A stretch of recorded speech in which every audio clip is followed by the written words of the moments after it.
Welcome. ಇವತ್ತಿನ topic ನಿಮ್ಮ person ಮನಸ್ಸಿನಿಂದ ಏನು ಯೋಚನೆ ಮಾಡ್ತಿದ್ದಾರೆ, ಮೈಂಡಿಂದ ಏನು ಯೋಚನೆ ಮಾಡ್ತಿದ್ದಾರೆ ಅನ್ನೋದ್ರ ಬಗ್ಗೆ ಒಂದು ಟಾಪಿಕ್. ಫಸ್ಟ್ ಟೈಮ್ ನನ್ನ ಚಾನಲ್ವರೆಗೂ ತಲುಪಿದ್ರೆ ಸಬ್ಸ್ಕ್ರೈಬ್ ಮಾಡೋದನ್ನು ಮರಿಬೇಡಿ. ನಿಮ್ಮ ಪರ್ಸನ್ ಬಗ್ಗೆ ಯೋಚನೆ ಮಾಡ್ತಾ ಈ ಒಂದು ರೀಡಿಂಗ್ನ ನೋಡಿ.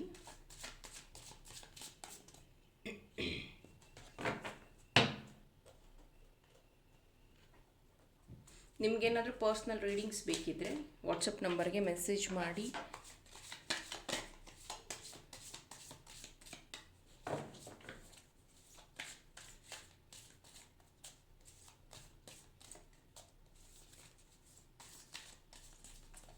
ಮೊದಲಿಗೆ ಮನಸ್ಸಿಂದ ಏನು ಯೋಚನೆ ಮಾಡ್ತಿದ್ದಾರೆ? Completion, slowing down, understanding,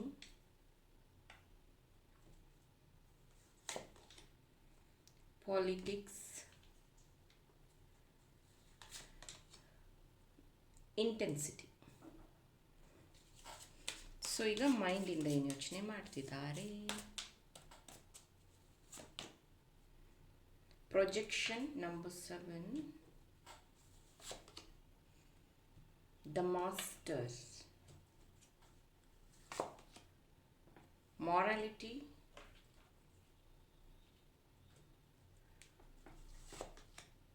the lovers, beautiful, and separation, bottom of the deck, the swords. Okay, so ನಿಮ್ಮ ಪರ್ಸನ್ ಮೊದಲಿಗೆ ಮೈಂಡಿಂದ ಏನು ಯೋಚನೆ ಮಾಡ್ತಿದ್ದಾರೆ, ಇದು ಮೈಂಡಿಂದ, ಇದು ಮನಸ್ಸಿಂದ ಏನು ಯೋಚನೆ ಮಾಡ್ತಿದ್ದಾರೆ ಅಂದರೆ, ಹೇಗಾದರೂ ಮಾಡಿ ಈ ಒಂದು ಪ್ರೀತಿಯ ಕಂಪ್ಲೀಷನ್ ಆಗಬೇಕು. ಈ ಪ್ರೀತಿ ಎಲ್ಲರ ಥರ ಅಲ್ಲ. ನಾನು ಇದ್ರ ಬಗ್ಗೆ ಮಾತಾಡಿದಾಗೆಲ್ಲ ನಾನು ನಿನ್ನ ಜೊತೆಗೆ ತುಂಬ ಖುಷಿಯಾಗಿರೋಕ್ಕೆ ಇಷ್ಟಪಟ್ಟಿದ್ದೆ, ನಿನ್ನ ಜೊತೆಗಿದ್ರೆ ಖುಷಿಯಾಗಿರ್ತೀನಿ ಅಂತ ಅಂದ್ಕೊಂಡಿದ್ದೆ. ಆದರೆ ನನಗೀಗ ಅನ್ನಿಸ್ತಾ ಇದೆ, ಈ ಪ್ರೀತಿಯಲ್ಲಿ ಒಂದು ಬಂಧನ, ಈ ಪ್ರೀತಿಯಲ್ಲಿ ನನಗೆ ಫ್ರೀಡಮ್ ಇಲ್ಲ, ಅಥವಾ ಈ ಪ್ರೀತಿಯಲ್ಲಿ ನಾನು ಅಂದ್ಕೊಂಡಿದ್ದಂತಹ ರೀತಿಯಲ್ಲಿ ನೀನು ಬಿಹೇವ್ ಮಾಡ್ತಾ ಇಲ್ಲ, ಯಾಕೆ ನೀನು ಈ ಥರ ಕಂಪ್ಲೇಂಟ್ ಮಾಡ್ತಿದೀಯಾ ಅನ್ನೋದನ್ನು ಅವರು ಯೋಚನೆ ಮಾಡ್ತಿದ್ದಾರೆ. ಮನಸ್ಸಿಂದ ಅದನ್ನೇ ಅವರು ಯೋಚನೆ ಮಾಡ್ತಿರೋದು. ಯಾಕೆ ಈ ವ್ಯಕ್ತಿಗೆ ನಾನು ಇಷ್ಟೊಂದು ಕಷ್ಟ ಕೊಟ್ಟಿದ್ದೀನಿ, ಯಾಕೆ ಇವರು ಈ ಥರ ಮಾತಾಡ್ತಿದ್ದಾರೆ ಅನ್ನೋವಂಥದ್ದನ್ನು ನಿಮ್ಮ ಪರ್ಸನ್ ಯೋಚನೆ ಮಾಡ್ತಿದ್ದಾರೆ. ಜೊತೆಗೆ ಅವ್ರ ಬಗ್ಗೆ ನಿಮಗೆ ತುಂಬ ಜನ ನೆಗೆಟಿವ್ ಹೇಳ್ಕೊಟ್ಟಿರುವಂಥದ್ದು, ನೆಗೆಟಿವ್ ಯೋಚನೆ ಮಾಡ್ತಿರುವಂಥದ್ದು, ಮತ್ತು ಅವ್ರ ಬಗ್ಗೆ ನಿಮ್ಗೆ ಅನಿಸೋವಂಥದ್ದು, ನನ್ನ ಬಿಟ್ಟು ಬೇರೆ ಯಾರನ್ನೂ ಅವರು ಪ್ರಿಯರಟೈಸ್ ಮಾಡ್ತಾ ಇದ್ದಾರೆ. ಹೀಗೆ ಆ ವ್ಯಕ್ತಿ ಯೋಚನೆ ಮಾಡಬೇಕಾದ್ರೆ ಮನಸ್ಸಿನಿಂದ ಅವರು ನಿಮ್ಮನ್ನು ಪ್ರೀತಿ ಮಾಡ್ತಿರೋದು, ಮತ್ತು ಅವ್ರ ಮನಸ್ಸು ಅಯಸ್ಕಾಂತದ ರೀತಿ ನಿಮ್ಮ ಕಡೆಗೆ ಸೆಳೀತಾ ಇರೋದು ಕಾಣಿಸ್ತಾ ಇದೆ. ಮೇ ಬಿ ಆ ವ್ಯಕ್ತಿ ಸ್ವಲ್ಪ ಸ್ಲೋ ಆಗಿ ನಿಮ್ಮ ಕಡೆಗೆ ಬಂದಿದ್ದು, ಅಂದರೆ ಮೇ ಬಿ ಸ್ವಲ್ಪ ಟೈಮ್ ಆದಮೇಲೆ, ಸ್ವಲ್ಪ ವರ್ಷಗಳಾದಮೇಲೆ ಆ ಥರ. ಬಟ್ ನಿಮ್ಮ ಜೊತೆಗೆ ಬಂದಾಗಿಂದನೂ ಅವರು ಅವರನ್ನು ಬದಲಾಯಿಸ್ಕೊಳ್ಳೋದಕ್ಕೆ ಟ್ರೈ ಮಾಡ್ತಿದ್ದಾರೆ. ಅವರು ಅವರನ್ನು ಯಾವ ಮಟ್ಟಕ್ಕೆ ಬದಲಾಯಿಸ್ಕೊಂಡಿದ್ದಾರೆ ಅಂದರೆ, ಪೇಷನ್ಸ್, ಕಾಮ್ನೆಸ್. ಎಷ್ಟು ಸತಿ ಅವ್ರು ನಿಮ್ಗೆ ಹೇಳಿದ್ದಾರೆ, ನಿನ್ನಿಂದ ನಾನು ಬದಲಾಗಿದ್ದೀನಿ, ನಿನ್ನಿಂದ ತುಂಬ ಕಲ್ತಿದ್ದೀನಿ. ನಾನು ಅಂದರೆ ಆ್ಯಸ್ ಅ ಆರ್ಡಿನರಿ ಮ್ಯಾನ್ ಆಗಿ ನಾನು ನಿನ್ನ ಔಟ್ಸೈಡಿಂದ ನೋಡಿದಾಗ ಯಾಕಪ್ಪ ಈ ವ್ಯಕ್ತಿ ಹಿಂಗಿರ್ತಾರೆ ಅಂತ ಅನ್ಕೋತಾ ಇದ್ದೆ. ಬಟ್ ನಿನ್ನ ಜೊತೆಗೆ ಮಾತಾಡಿದ ಮೇಲೆ, ನಿನ್ನ ಜೊತೆಗೆ ಒಡನಾಟ ಬೆಳೆದ ಮೇಲೆ ನಂಗೆ ಅರ್ಥ ಆಯಿತು, internally you are very strong, inner strength ಜಾಸ್ತಿ ಇದೆ ನಿನ್ನಲ್ಲಿ. ಬಿಕಾಸ್ ಎಷ್ಟು ಜನ ನಿಂಗೆ ಕೆಟ್ಟದ್ದು ಮಾಡಿದ್ರು, ಎಷ್ಟು ಜನ ನಿನಗೆ ಮೋಸ ಮಾಡಿದ್ರು, ಎಷ್ಟು ಜನ ನಿನಗೆ ಬೇಜಾರು ಮಾಡಿದ್ರು ನಿನ್ನ ಮುಖದಲ್ಲಿ ಆ ಒಂದು ನಗು ಇರುತ್ತೆ. ಕೆಲವೊಂದು ಸತಿ ನಾನು ಇಷ್ಟೊಂದು ಟೆನ್ಷನಲ್ಲಿದ್ದಾಗ ನಿನ್ನ ಮುಖ ನೋಡಿದ ತಕ್ಷಣವೇ ನನಗೆ ಆ ಟೆನ್ಷನ್ ಎಲ್ಲ ಮರ್ತು ಹೋಗುತ್ತೆ, ಮತ್ತು ನನ್ನ ಕೋಪನೂ ಕರಗಿ ಹೋಗುತ್ತೆ. You are such a beautiful soul ಅನ್ನೋದನ್ನು ನಿಮ್ಮ ಪರ್ಸನ್ ಮನಸ್ಸಿಂದ ಯೋಚನೆ ಮಾಡ್ತಿದ್ದಾರೆ.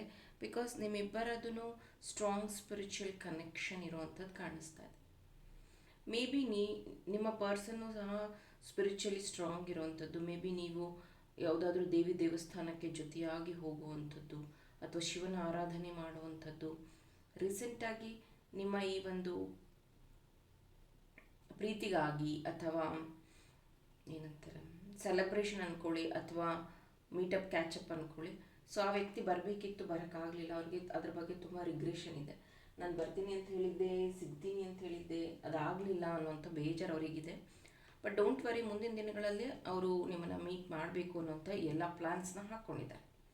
ಇನ್ನು ಮೈಂಡಿಂದ ಏನು ಯೋಚನೆ ಮಾಡ್ತಿದ್ದಾರೆ ಇಲ್ಲಿ ನೋಡ್ಬೋದು, ಮಾಸ್ಟರ್ ಕಾರ್ಡ್ ಬಂದಿದೆ. ಸೊ ಅವ್ರದ್ದು ಮಾಸ್ಟರ್ ಮೈಂಡ್ ಅಂತಲೇ ಹೇಳಬಹುದು. ಆಮೇಲೆ ಅವರ ಇಂಟ್ಯೂಷನ್ ತುಂಬಾ ಚೆನ್ನಾಗಿದೆ. ಅವರ ಇಂಟ್ಯೂಷನಿಂದ ನೀವೇನು ಯೋಚನೆ ಮಾಡ್ತಿದ್ದೀರಾ, ನೀವವ್ರ ಬಗ್ಗೆ ಏನು ಅನ್ಕೋತಾ ಇದ್ದೀರಾ, ಮತ್ತು ನೀವೂ ಅಷ್ಟೇ. ಇಲ್ಲೂ ನೋಡ್ಬೋದು, ಇಲ್ಲಿ 2 ಫೇಸಸ್, ಇಲ್ಲೂ 2 ಫೇಸಸ್, ಫೇಸ್ ಟು ಫೇಸ್ ನೋಡ್ತಾ ಇರೋವಂಥದ್ದು. ಕೆಲವೊಂದು ಸತಿ ನೀವು ಮೀಟ್ ಆದ್ರೂ ಮಾತಾಡ್ಸೋಕ್ಕಾಗಲ್ಲ. ಮೇ ಬಿ ನೀವು ಒಂದೇ ಕಡೆ ಜಾಬ್ ಮಾಡೋವಂಥರಾಗಿರ್ಬಹುದು, ಅಥವಾ ಒಂದು ಆಫೀಸಲ್ಲಿ ಮೀಟ್ ಮಾಡೋವಂಥರಾಗಿರ್ಬೋದು, ಅಥವಾ ಪಬ್ಲಿಕ್ ಪ್ಲೇಸಲ್ಲಿ ನೀವು ಮೀಟ್ ಮಾಡೋವಂಥ ಎದುರಾಗ್ತೀರಾ ಫೇಸ್ ಟು ಫೇಸ್. ಅಲ್ಲಿದ್ರೂ ನೀವು ಮಾತಾಡೋಕ್ಕಾಗಲ್ಲ. ಅಲ್ಲಿದ್ರೂ ನೀವು ಆ್ಯಕ್ಚುಲಿ ಫೇಸ್ ನೋಡಿ ಸ್ಮೈಲ್ಸ್ ಹಾಕ್ಕೊಡೋಕ್ಕಾಗಲ್ಲ. ಬಟ್ ಇನ್ನೋಸೆನ್ಸ್ ಆಗಿ ನೋಡೋವಂಥದ್ದು, ಅಥವಾ ಆ ವ್ಯಕ್ತಿಯ ಕಣ್ಣಲ್ಲೇ ನಿಮಗೆ ಆ ಒಂದು ಪ್ರೀತಿನ ತೋರಿಸುವಂಥದ್ದು. ಮತ್ತು ಎಷ್ಟೋ ಬಾರಿ ಈ ವ್ಯಕ್ತಿ ನಿನ್ನ ಕಂಡ್ರೆ ನನಗೆ ತುಂಬ ರೆಸ್ಪೆಕ್ಟ್ ಜಾಸ್ತಿ, ನೀನು ತೋರಿಸುವಂಥ ಪ್ರೀತಿಯಿಂದನೇ ನಾನು ಇಷ್ಟು ಸ್ಟ್ರಾಂಗ್ ಆಗಿರೋದು ಅಂತ ಹೇಳ್ಕೊಂಡಿದ್ದಾರೆ. So this is very true deep feelings ಅಂತಲೂ ಹೇಳ್ಬಹುದು. ತುಂಬಾ ಅವ್ರು ನಿಮ್ಮನ್ನು ಇಷ್ಟಪಡ್ತಾರೆ. ಹೌದು, ಎಷ್ಟೋ ಸತಿ ನೀವಿಬ್ಬರು ಐಸೋಲೇಷನ್ ಆಗಿರುವಂಥದ್ದಿದೆ.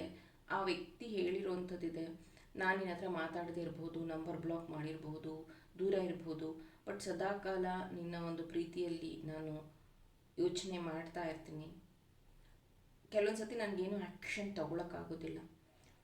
ಆಗ ನಾನು ಜಸ್ಟ್ ಪ್ರೇ ಮಾಡ್ತೀನಿ ಗಾಡಲ್ಲಿ, ದೇವರ ಹತ್ರ ಪ್ರೇಯರ್ ಮಾಡ್ತೀನಿ. ನಿನಗೆ ಒಳ್ಳೆಯದಾಗಲಿ, ನಿನಗೆ ಒಳ್ಳೆ ಬುದ್ಧಿ ಕೊಡಲಿ ದೇವರು, ನಿನಗೆ ಒಳ್ಳೆ ಶಕ್ತಿ ಕೊಡಲಿ. ಎಷ್ಟು ಸತಿ ಈ ವ್ಯಕ್ತಿ ಮಾರಾಲಿಟಿ ಅಂದರೆ ನ್ಯಾಯ, ನೀತಿ, ಧರ್ಮ ಈ ಥರದನ್ನು ಮಾತಾಡುವಂಥದ್ದು ನೀವು ಅವ್ರಿಗೆ ಕೇಳಿದ್ದೀರ. ನೀನು ಯಾವಾಗಲೂ ನ್ಯಾಯ ನೀತಿ ಅಂತ್ಯ, ಮತ್ತು ನನಗೆ ಯಾಕೆ ಈ ಥರ ನೋವು ಕೊಟ್ಟೆ, ನನಗೆ ಯಾಕೆ ಈ ಥರ ಮೋಸ ಮಾಡಿದೆ ಅಂತ ನೀವು ಎಷ್ಟು ಸತಿ ಕ್ವಶನ್ ಮಾಡಿರೋದಿದೆ. ಅವರು ಏನು ಗೊತ್ತಾ, ತುಂಬ ಇನ್ನೋಸೆಂಟಾಗಿ ಸ್ಮೈಲ್ ಕೊಡ್ತಾರೆ. ಅವ್ರು ಹೇಳ್ತಾರೆ, ನಾನು ನನ್ನ ಸರ್ವಸ್ವನೇ ನೀನು ಕೊಟ್ಬಿಟ್ಟಿದ್ದೀನಿ, I am ready to take, ಅಂದರೆ ನೀನು ಜವಾಬ್ದಾರಿ ಎಲ್ಲ ನಾನು ತೊಗೊಳಕ್ಕೆ ರೆಡಿ ಇದ್ದೀನಿ. ಐ ಮೀನ್, ನಮ್ಮಿಬ್ಬರ ಸಂಬಂಧಕ್ಕೆ ನೀನು ತಾಳಿ ಕಟ್ಟಬೇಕು ಅಂತಂದ್ರೂ ಅದಕ್ಕೂ ರೆಡಿ ಇದ್ದೀನಿ, ನಾನು ನಿನ್ನ ಜೊತೆಗಿರಬೇಕು ಅಂದರೂ ಅದಕ್ಕೂ ರೆಡಿ ಇದ್ದೀನಿ. ಬಟ್ ಒಂದಷ್ಟು ಕಟ್ಟುಪಾಡುಗಳು ನಿಮ್ಮಿಬ್ಬರ ಮಧ್ಯೆ ಹೇಗಿದೆ ಅಂತಂದರೆ, ನೀವು ಕಂಪ್ಲೀಟ್ಲಿ ಅದಕ್ಕೆ ಅಗ್ರಿ ಆಗೋಕ್ಕಾಗ್ತಿಲ್ಲ. ಒಂದಷ್ಟು ಬ್ಲಾಕೇಜಸ್ ಏನಿದೆಯಲ್ಲ, ಇದು ಫ್ಯಾಮಿಲಿ ಕಡೆಯಿಂದ ಆಗಿರ್ಬೋದು, ಅಥವಾ ನಿಮ್ಮ ಓಲ್ಡ್ ಪ್ಯಾಟರ್ನಿಂದ ಆಗಿರಬಹುದು, ದಟ್ ಈಸ್ ಬ್ಲಾಕಿಂಗ್ ಯು. ಇನ್ನು ಕೆಲವೊಂದು ಕೇಸಲ್ಲಿ ಎಸ್, ಇಬ್ಬರ ಮಧ್ಯೆ 10 ವರ್ಷ, 12 ವರ್ಷ, 6 ವರ್ಷ ಡಿಫ್ರೆನ್ಸ್ ಇರುವಂಥದ್ದಿದೆ. ಕೆಲವೊಬ್ಬರಿಗೆ ಇದು ಮದುವೆ ಆದಮೇಲಿನ ಸೆಕೆಂಡ್ ಕನೆಕ್ಷನ್ ಇರುವಂಥದ್ದಿದೆ. ಈ ವ್ಯಕ್ತಿ ಮೈಂಡಲ್ಲಿ ನಿಮ್ಮ ಬಗ್ಗೆ ಈ ಒಂಥರ ಏನಂದರೆ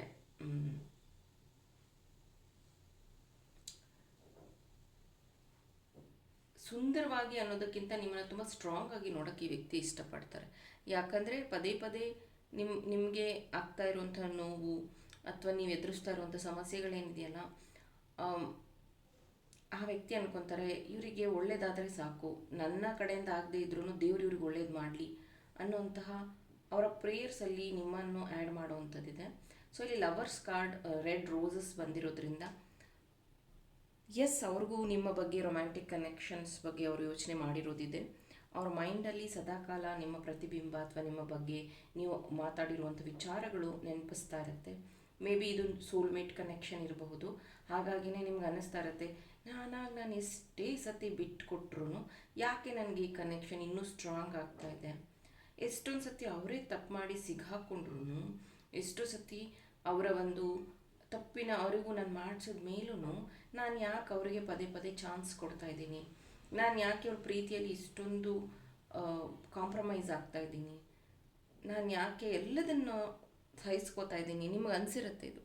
ಬಟ್ ಆ ವ್ಯಕ್ತಿ ಮೈಂಡಲ್ಲಿ ನಿಮ್ಮ ಬಗ್ಗೆ ರೆಸ್ಪೆಕ್ಟ್ ಇದೆ, ನಿಮ್ಮ ಬಗ್ಗೆ ಗೌರವ ಇದೆ, ನಿಮ್ಮನ್ನು ಅವರು ಒಂದು ಸೋಲ್ಮೇಟ್ ಅಂತ ಅಂದ್ಕೊಂಡಿದ್ದಾರೆ. ಅವ್ರ ಪ್ರೀತಿಯಲ್ಲಿ ನಿಮ್ಮನ್ನು ತುಂಬಾ ಚೆನ್ನಾಗಿ ನೋಡ್ಕೊಬೇಕು, ಪ್ರೀತಿಯಿಂದ ಗೌರವದಿಂದ ನೋಡ್ಕೋಬೇಕು ಅನ್ನುವಂತಹ ಉದ್ದೇಶ ಅವ್ರದ್ದಾಗಿದೆ. ಮತ್ತು ಎಷ್ಟೊಂದು ಸತಿ ಅವ್ರು ಅನ್ನೋವಂಥದ್ದು, ನನ್ನ ಲೈಫಲ್ಲಿ ಯಾರಾದರೂ ಇದ್ದಾರೆ ಅಂತಂದರೆ ಅದು ನೀನೇನೆ. ನನ್ನ ಲೈಫಲ್ಲಿ ನನಗೋಸ್ಕರ ಯಾರಾದರೂ ಪ್ರೇಯರ್ ಮಾಡ್ತಾರೆ ಅಂದರೆ ಅದು ನೀನೇನೆ. ನನ್ನ ಫ್ಯಾಮಿಲಿಯವರಿದ್ದಾರೆ, ನನ್ನ ತಂದೆ ತಾಯಿ ಇದ್ದಾರೆ, ಎಲ್ಲರೂ ಅವರವರ ಜೀವನದಲ್ಲಿ ಅವರವರ ಇದರಲ್ಲಿ ಬ್ಯುಸಿ ಇದ್ದಾರೆ. ಬಟ್ ನೀನು ಮಾತ್ರ ನನಗೋಸ್ಕರ ಬದುಕಿರುವಂಥ ಜೀವ ಅಂತ ತುಂಬ ಸತಿ ಹೇಳಿದ್ದಾರೆ. ಇದು ಅವ್ರ ಮೈಂಡಿಂದನೂ ಯೋಚನೆ ಮಾಡ್ತಿರೋದು ಅದೇ ಆಗಿದೆ. ಸೊ ಇದಾಗಿತ್ತು love reading. Thank you. All the best.